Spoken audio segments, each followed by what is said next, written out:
Sud Radio Découverte Tourisme, Stéphane Zeremeta. Bonjour mon cher Stéphane. Bonjour Maxime.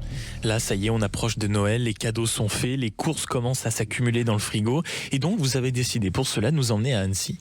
C'est vrai que pendant les fêtes, la capitale de la Haute-Savoie est une destination absolument superbe. Le lac avec ses eaux pures, voilà, les Alpes se reflètent dedans. C'est vraiment la carte postale de Noël. On se prépare donc pour la descente au flambeau, les chalets illuminés, le réveillon savoyard, bien roboratif à base de tartiflettes et de vin blanc.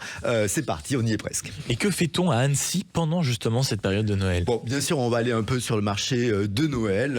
Il a lieu jusqu'au 10 janvier, 169 chalets qui s'étendent du quartier du lac jusqu'au jardin de l'Europe. D'ailleurs, jusqu'au 4 janvier, on a aussi une patinoire qui est installée dans les jardins de l'Europe. Le cadre est absolument superbe. On va pouvoir patiner face au lac, face aux montagnes. Pour l'occasion, on a 3 édifices historiques qui sont illuminés. L'église Notre-Dame de Liesse, le conservatoire d'Annecy, la tour de l'horloge de la porte Sainte-Claire. Bon, c'est agréable d'être là à Annecy pendant ces fêtes, se balader dans le centre, dans la vieille ville. Bon, c'est agréable toute l'année, mais là, c'est un tout petit peu spécial. Là, on a les maisons colorées, on est en bordure du Thioul, les différents canaux, le cadre est absolument dépaysant. Bon, c'est vrai qu'on la surnomme la Venise des Alpes, et quand on voit tous ces canaux comme ça, on comprend bien pourquoi. Et puis Annecy, c'est aussi, pour ne pas dire évidemment et bien évidemment, son lac. Le lac essentiel, il doit sa couleur translucide en fait à toutes les sources de montagnes qu'il alimente. Autant vous dire que l'eau est pure.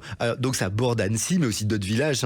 Il y a Saint-Joris, Sévrier, Menton, Saint-Bernard. Et donc on va vraiment pouvoir comme ça se balader, faire la découverte des environs d'Annecy. Notamment, je vous conseille de vous arrêter à Menton-Saint-Bernard pour son château. Alors, c'est un joyau de l'architecture savoyarde qui domine complètement le lac. On raconte que Walt Disney s'en serait un peu inspiré pour le château de la Belle au Bois dormant, mais il y a aussi quand même le château de Bavière dont il s'est beaucoup inspiré. Mais en tout cas, là, celui-ci aussi. On peut avoir plusieurs inspirations. Absolument, c'est un mix, c'est une belle synthèse. Et en tout cas, pendant les fêtes, le château se transforme aussi en château du Père Noël avec son propre marché de Noël. Les lutins ne sont jamais trop loin. Et puis pour découvrir le lac, on pourra faire un tour en bateau. Alors peut-être qu'on attendra qu'il fasse un tout petit peu meilleur, mais en tout cas on a un marché aquatique, une marche aquatique. On fera ça avec une combinaison. Il y a aussi une voie verte qui permet de relier le vieil Annecy au bord du lac. La balade est assez sportive mais mérite complètement le détour. Et puis Annecy se trouve quand même si c'est une évidence, il faut le redire, à proximité de plusieurs stations de ski. Oui, on a une trentaine de kilomètres, par exemple, on a la Clusaz, notamment là-bas sur place, il y a une manifestation, les Pestacles de Noël, la station s'anime avec des acrobates, des artistes de rue, des musiciens. Bon, c'est une belle alternative en fait aux habituels marchés de Noël. C'est très sympa, c'est gratuit. Et la Clusaz, c'est très animé en hiver. On peut y skier en nocturne tous les mardis soirs jusqu'à 20h.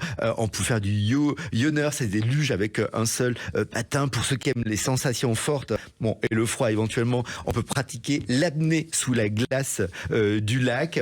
Ça c'est quand même spécial, mais la bonne combinaison, c'est une expérience en tout cas. Et puis pour se restaurer, bien sûr une bonne petite fondue savoyarde sous le tipi du trappeur. Autant vous dire que c'est de bons souvenirs. Et puis vous allez également nous parler du Semnos, c'est ça ? Oui, absolument. Peut-être une très bonne alternative, vous nous dites, pour aller skier près d'Annecy. Là on est à moins de 20 km. C'est une petite station qui a vraiment tout le charme d'une grande. On y vient pour faire de la luge, des balades en raquettes, du ski alpin nordique, profiter des vues absolument magnifiques sous les Alpes.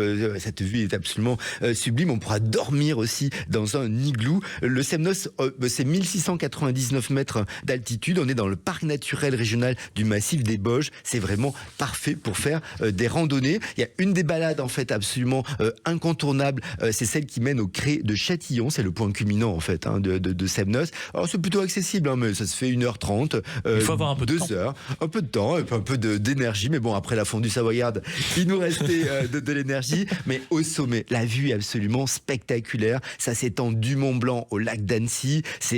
Alors pour le lever du soleil, c'est magnifique, faut se lever tôt. Le coucher du soleil, pourquoi pas, sur la neige, c'est génial. Bon, et c'est vrai que quand on part, attention, quand on part en randonnée en montagne en hiver, il faut se renseigner un peu quand même sur les conditions météo, et pourquoi pas, il y a des guides qui sont là, autant se faire accompagner pour être en toute sécurité. sécurité. Et puis là, on est parti à 20 km, on pousse un tout petit peu plus, 30 minutes d'Annecy. On pourrait aussi aller faire un tour du côté d'Aix-les-Bains. Ouais, Aix-les-Bains, la Riviera des Alpes, nichée entre le lac du Bourget et les reliefs alpins. Aix-les-Bains, c'est la première cité thermale française. Les soins, bien sûr, toute la pureté de ces eaux minérales. Les thermes, ils sont riches en soufre. Hein, si vous avez des douleurs articulaires, des affections pulmonaires, c'est un centre thermal vraiment très agréable, mais c'est aussi un centre de relaxation. On n'a pas besoin de souffrir pour aller se faire du bien. Et en tout cas, ça permettra de bien commencer l'année. En tout cas, un hiver dans les Alpes, pas du tout.